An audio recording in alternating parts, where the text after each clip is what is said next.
Welcome back, treasure hunters. Today we're cracking open the clues from the Great Canadian Treasure Hunt's master poem. This isn't just a set of stanzas, it's a story, a journey across time, geology, and history, from glaciers to brine, from indigenous traditions to modern mining. Let's dive into the layers. The poem opens with a reminder. Glaciers reign. That's what used to be on the shield, higher than the Himalayas. This points us to the Canadian Shield, that ancient geological backbone of Canada. Once taller than Everest, now worn down by time, glaciers carved it into the rugged landscape we know today. But it isn't just geology, it's a metaphor. Glaciers preserve history, but they also erase it. Ice remembers, then forgets. That duality runs through the entire poem. Next, a truth not loud but forged to be the strong, the silent, and the free. Some see this as a nod to indigenous peoples, first on the land, silenced in history, but still standing strong. Others read it as a reflection of Canada's national identity and maybe even its future, a reckoning with indigenous justice, reconciliation, and sovereignty. The poem, after all, isn't just about rocks and rivers, it's about people, stories, and voices. Hunters online note the structure. The poem has a beginning, a middle, and an end. The beginning speaks of glaciers, shields, and First Peoples.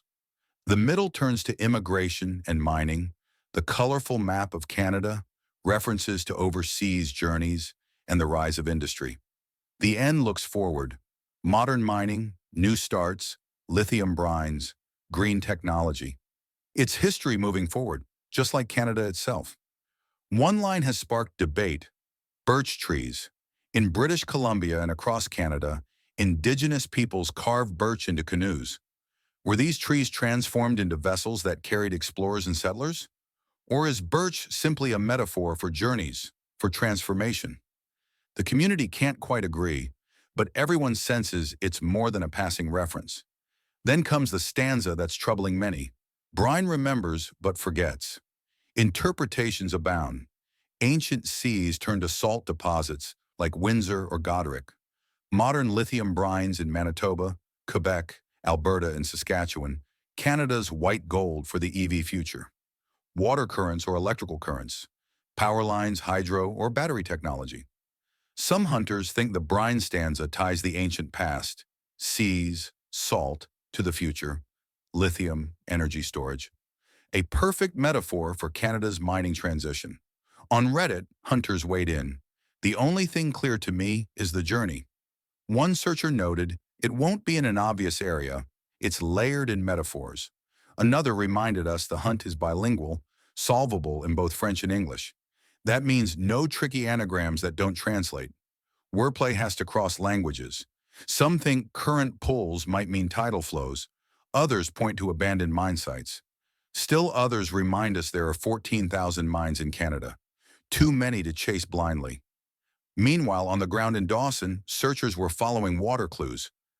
The Yukon Ditch, an engineering marvel that once brought water to Bonanza Creek. The Midnight Dome, where people gathered in 1899 to watch the solstice sun. Old dredge cuts, culverts, and forgotten cart tracks along Upper Bonanza Creek Road. Each of these echoes lines in the poem about old spans, whispers of treasure, and currents that never sleep. So what do we make of it? The poem isn't just a treasure map. It's a timeline. From glaciers to modern lithium, from birch canoes to hydropower, from forgotten veins to new industries. The challenge is narrowing Canada's vast landscape into a single place, a single code hidden in plain sight. For now, hunters agree. The poem is a journey. The ending will be modern, forward-looking, tied to Canada's mining future. But the path to get there? That's the real riddle. Until next time, read between the lines, respect the land, and remember, sometimes brine remembers, and sometimes it forgets.